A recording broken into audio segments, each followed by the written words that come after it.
Police investigating a chilling video posted online. There might be some nexus from that video to the shooting that happened in Savannah this morning. Claiming to be one of 2 recent shootings linked to a series of extortion-related violence. Stranded in Mexico. They've really told us just to hunker down, stay inside, it's still not safe. Canadian tourists live with the consequences of cartel violence. And there ain't no party like a Grey Cup party. We're trying to build that next generation of fan. How Calgary's preparing to welcome hundreds of thousands of visitors. CTV Calgary, local breaking news with Camilla Di Giuseppe. Good evening. Calgary police are investigating 2 more shootings that happened less than 24 hours apart and just a few blocks apart. In both cases, a series of shots were fired at a house and that they're believed to be part of a targeted effort to extort money from members of the South Asian community.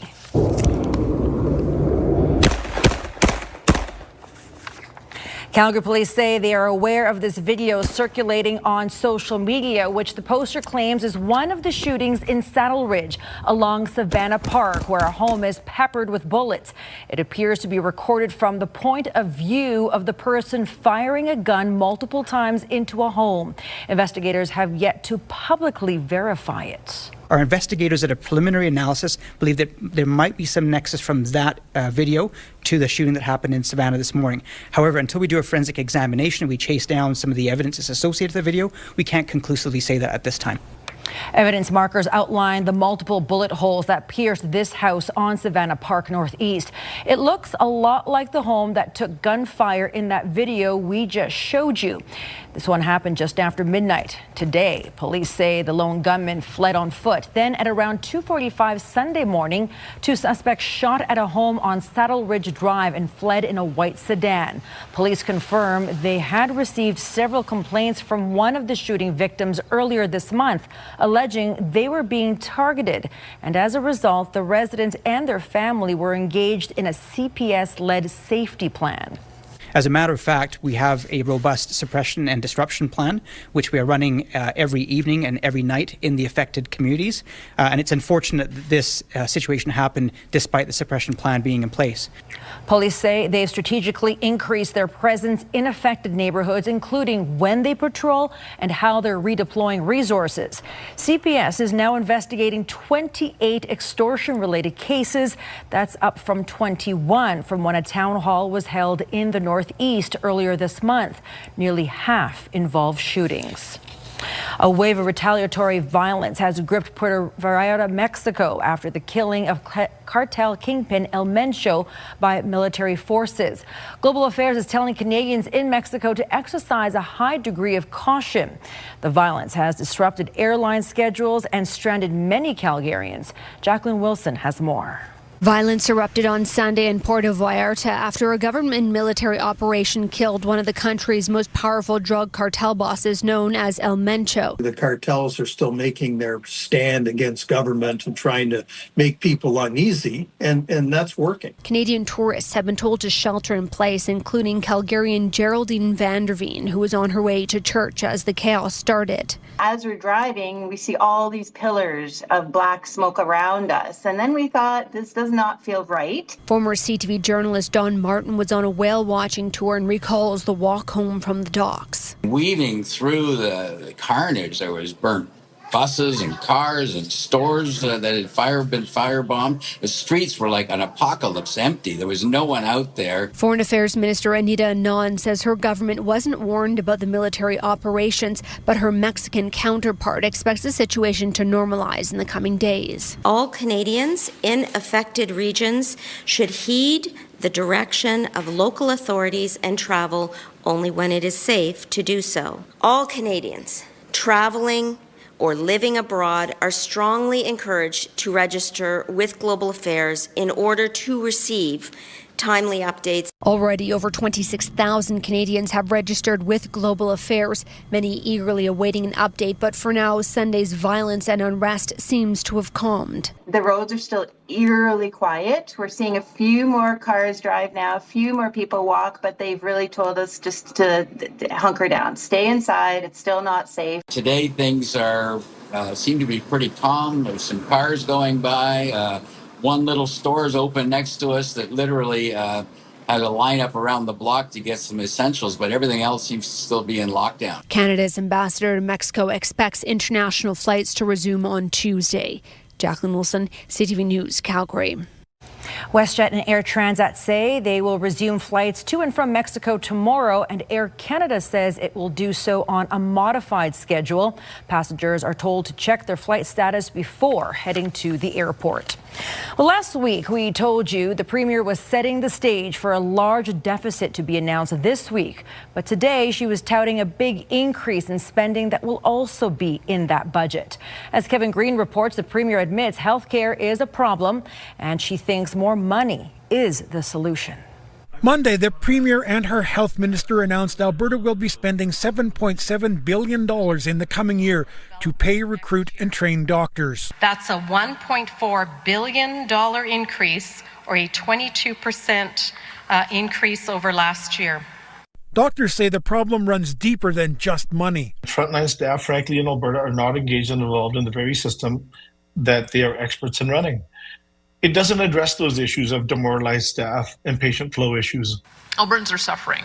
The Premier admits there's still more work to do, especially in figuring out which kind of doctors the province needs to attract. Part of that is going to be looking at where we are relative to the number of specialists in other large provinces, and whether there are some that we need to do more attraction for and others where we're doing just fine. The province says there are over 13,000 physicians registered in Alberta, claiming a 34% increase over the past decade. But that number includes physicians who are working part-time and some who have retired. How many are working in Alberta? Registrations only tell one piece of the story. How many are working? What kind of physician are they? Where are they working? Calgarians we spoke to aren't sure the extra money will turn into extra doctors. Money's a good start, but I think the province under the current government hasn't put a welcome mat out for the medical profession in general. Money helps, but living environment, social programs, structures, openness needs to exist as well. Opposition leader Naheed Nenshi is blunt. He doesn't buy the province's numbers and he doesn't buy their plan. I have zero confidence that they will be able to fix the situation when people don't want to work in the Alberta healthcare system because it's in such chaos. With a large deficit expected in the upcoming budget, it remains to be seen how this increased spending on physicians will fit into that and whether it will mean cutbacks in other areas. We'll find that out on Thursday when the province releases its numbers. Kevin Green, CTV News, Calgary. An arts center for people with disabilities can now break ground after a major donation. Philanthropists Dr. Peter and Stephanie Chung are behind the major donation to the National Access Arts Center. The organization has been fundraising to build an accessible arts learning center through a $25 million capital plan. As part of the donation, the future performing arts learning venue will be named the Joseph Chung Center for Creativity in honor of Chung's son, who died after living with autism and epilepsy. Although he's not here, he's not the beneficiary, but we wanted to have all the people with the disabilities enjoy this center, the legacy of my son Joseph. With the donation, the Arts Center says they can now commit to putting shovels in the ground. The Arts Center has been hoping to build its new facility for the spring or early summer of 2027. Domestic violence by men in Calgary costs about $58 million a year. That's what a new report by researchers at the University of Calgary has found. Those costs include policing, justice system, and victim-related expenses. 90% of those costs were funded by taxpayers, and 10% was paid directly by victims. The report's authors say intervening earlier will not only save lives, but a lot of money. Prevention is possible. I know it, I see it, I work with it every day, my team sees it every day. And as this report shows, it's fiscally responsible. It's usually cheaper to run a program that's effective than it is to, like Kim was pointing out, by not doing these things, the cost just keeps growing. It just keeps getting larger and larger. The report says directing men to behavior change programs could reduce domestic violence by up to 40%, saving $18.6 million a year. While drivers on their phone, doing their makeup, or even reading while driving, the Calgary Police Service is targeting these bad habits and more, which can be deadly behind the wheel. Tyler Barrow tagged along for a Distracted Driving Month crackdown. Hi, sir. You can't be on your cell phone while you're driving.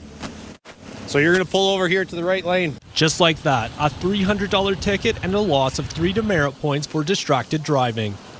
You're not paying attention to what's going on in front of you here. Members of Calgary Police Service's traffic unit targeted distracted drivers outside the Calgary Court Centre.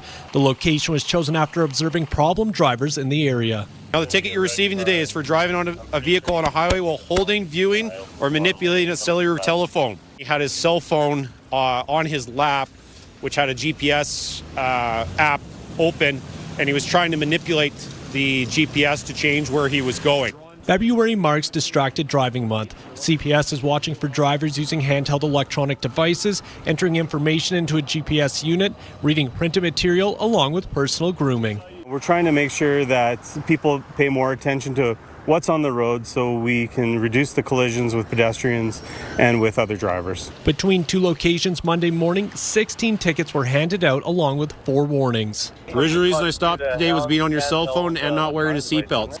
Some have excuses. She says she's new to Calgary, originally from Edmonton, but laws for distracted driving, seatbelts are all the same in Alberta. No, not using the phone there either. And they are not just watching on foot. When CPS members are behind the wheel, they are also keeping a keen eye on drivers not paying attention. Oh, that person was manipulating their... Using your phone at the light? You can't do that, okay? This person got off with a warning. Others won't be as fortunate as CPS targets distracted drivers over the next week. Tyler Barrow, CTV News, Calgary. And people might be getting the message. In 2025, Calgary police issued 1,850 distracted driving tickets, down from more than 2,100 in 2024.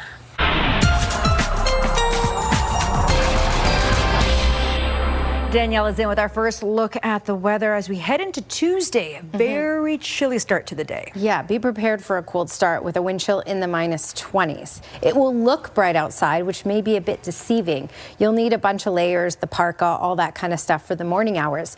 But we will rise throughout the day and get above the freezing mark by the afternoon hours. Again, this comes with all sunshine as well. So in the afternoon, you can get rid of some of those layers.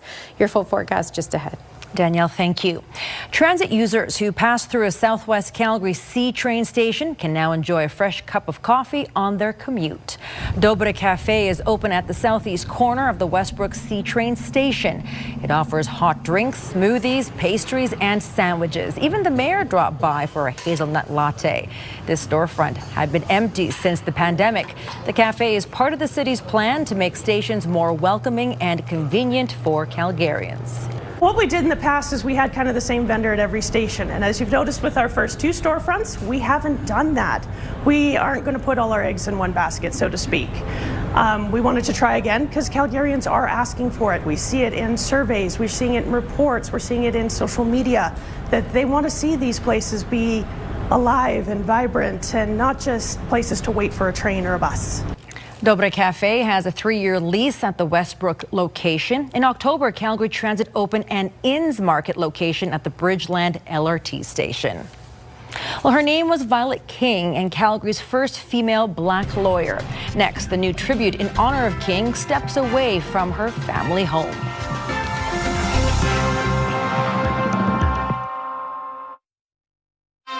You're watching CTV News, Calgary.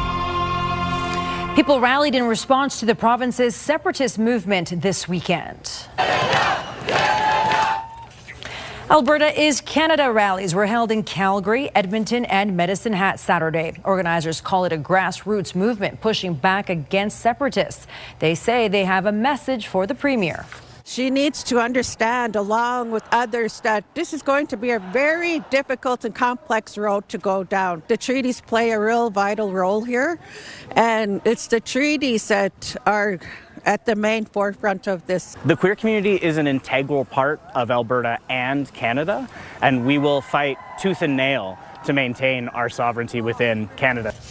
Those spearheading the separatist movement have until May 2nd to gather the signatures for a referendum. The Premier has said if they meet the threshold, their question will be added to the October ballot.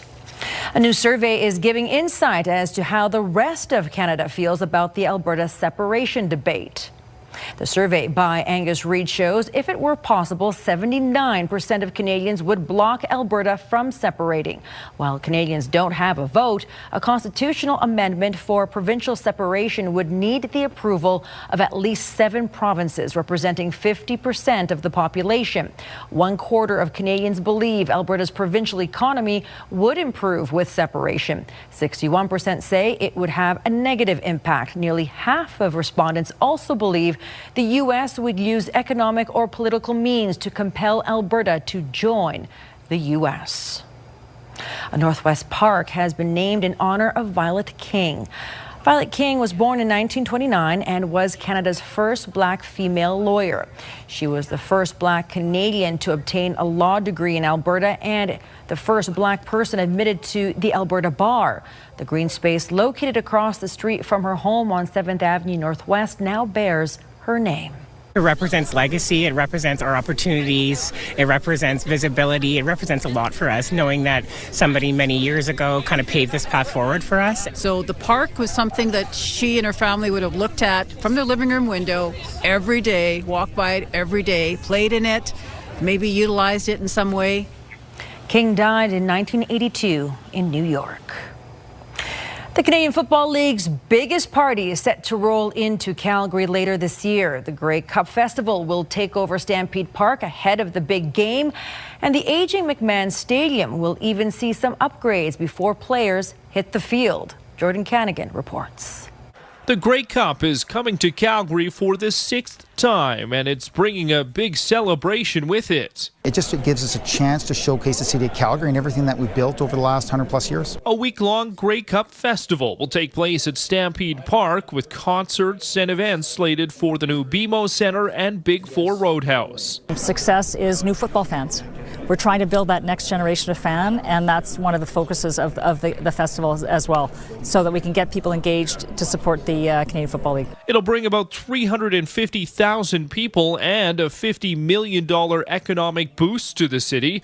It'll also bring attention to a stadium badly needing an upgrade. I think we're all very aware that there are some challenges with the McMahon Stadium, and this certainly highlights that. But McMahon will see some small upgrades ahead of the big game. We are building suites in the north end zone, so we will have 14 more additional suites than we would normally have.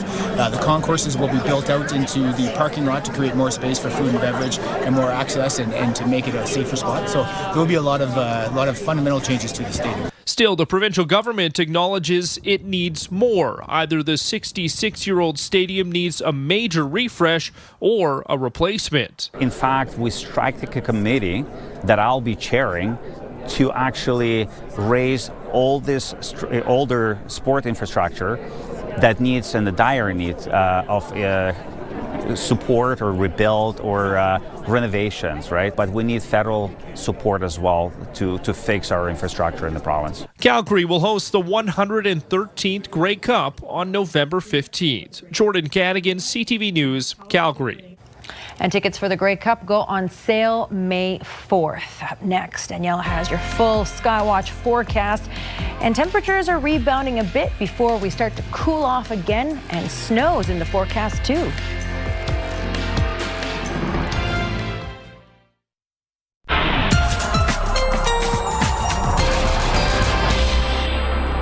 Well, it was so cold in the city today, but temperatures are going to climb. We'll be above freezing for the next 3 days. And south of the city, it was actually quite toasty today, all because of wind direction. Well, mostly because of wind direction. All right, in Calgary and Brooks, winds were out of the northeast and the north. South of there, Pincher Creek, Lethbridge, Medicine Hat, you can see that the winds were out of the southwest, and that surely had a huge impact on the temperature. So you can see Pincher Creek got to 5 today, Lethbridge got up to 6, Medicine Hat 8. Brooks, though, just a short ways away, only got to -8, and Calgary -9, Drumheller -10. We're going to change that for tomorrow. We won't get well above the freezing mark, but a little bit at least. All right, radar and satellite, you can see we've had some isolated flurries move through. There is still the potential of some isolated flurries east of the QE2 for the next couple of hours before this is all fully said and done.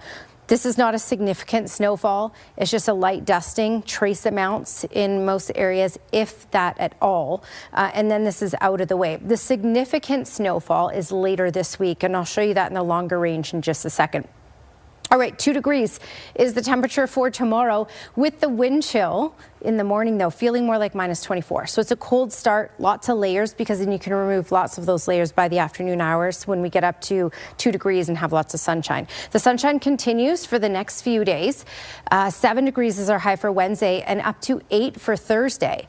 Thursday, though, you'll notice some clouds increasing, and by Thursday night, a system rolls in. You're looking at about 3 to 5 centimeters Thursday night of snow, and then likely 5 to 10 centimeters of snow on Friday. These are preliminary amounts. It's a bit of a ways away, and I will continue to keep you posted. But it will also usher in a cooler air mass. So Friday, a high of -7, and by Saturday, you're looking at a high of -10. To show you that longer range trend, because temperatures will be all over the place for the next 10 days, you're looking at the next 3 days being quite warm and then quite cold Friday and Saturday. Then we start bouncing back up again. So to kick off next week, we'll start that around 5 degrees. All right, Danielle, thank you. We'll say ciao to the Olympic Games and hello again to the NHL season. Before the Flames kick off, and many road trip fans get a chance to meet their favorite players. The Calgary Flames are on the road for 3 games later this week, but today the team hit the road for another reason, up Highway 2 and into Cross Iron Mills, and that's where we also find our Glenn Campbell. The Flames got a little break from the ice late Monday afternoon to have a little one-on-one time with their fans. They were at Cross Iron Mills to sign autographs. I mean, it's awesome, right? I've never done an event like this as a team signing, so it's great to see the fans come out and obviously support us. The best thing is I love seeing kids wear it and giving them a little signature, because you were that kid one day hoping to get your jersey signed, so awesome to be able to give that to them. And this is the first time the full team has come out for an autograph session in some time, so it's really exciting for us and exciting for the Flames as well. I mean, this is what we've seen in past events, is people come out for the Flames. They're the biggest entertainment property in the city, and we're really excited to have them across our mills. Fans lined up all over the mall at various stations to get autographs from their favorite players. I'm pretty pumped. Dustin Wolf's my favorite player. I'm going to get framed after, put on my wall. Yeah, it'll be pretty cool. I've loved the Flames my whole life, and I went to a signing a couple years ago. I waited in line for hours, and this is my second time doing it, so excited to do it again. I went to a center, go get some Timmy's, and Calgary's lineup is already crazier than this one. The Flames have just 26 games left in the regular season. They're well back in the playoff race, and with the trade deadline looming, they know there could be big changes heading into the March 6th trade deadline. Glenn Campbell, CTV News, Calgary. The Flames start their 3-game California road trip on Thursday. That's it for us. Thank you so much for watching. We'll see you soon. Good night.